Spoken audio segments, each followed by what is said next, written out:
just a short time ago. So a lot of us still have it logged in our memory, but the time is going to come where other things happen. We're going to forget about this, but this should never, ever be.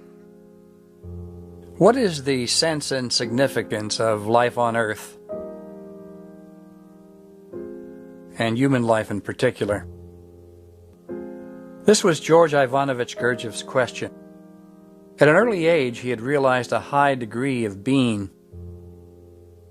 Experiencing the mindless mechanicality of man, the wars, the destruction, the misery, the question arose in him: why is there life on Earth?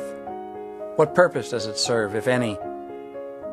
Gurdjieff studied Orthodox religion and science, but their answers didn't satisfy. He came to intuit that the wisdom societies of ancient civilizations held the key to man's true identity and purpose. Humanity, he recognized, was in dire need of this knowledge, for humanity had entered a crucial period in its development. Unless the wisdom of the East and the energy of the West, he said, could be harnessed and used harmoniously, the world would be destroyed. This is why on September 14, 1911, Gurdjieff took a vow to awaken people to a new level of being, of consciousness, of conscience. In a word, to a new type of man. He vowed to introduce and establish in the West the esoteric teaching of self-transformation he had discovered. One, he said, that was completely unknown up to the present time. He called it the Fourth Way. In his talks, Gurdjieff gave a keen analysis of the modern dilemma.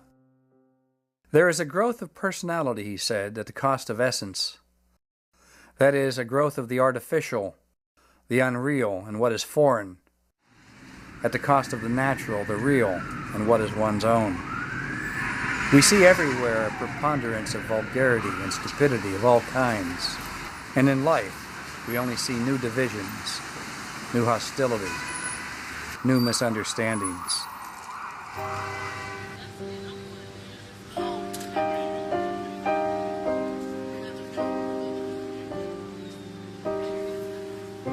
Gurdjieff called this the terror of the situation. To avoid a complete disaster, it was necessary to achieve world harmony as soon as possible.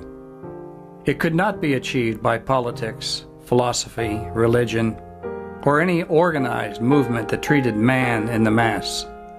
It could only be accomplished through the individual development of man. If enough individuals could develop themselves, even partially, into genuine natural beings, each such individual would then be able to convince and win over as many as 100 others, who would, each in his turn, be able to influence another 100, and so on.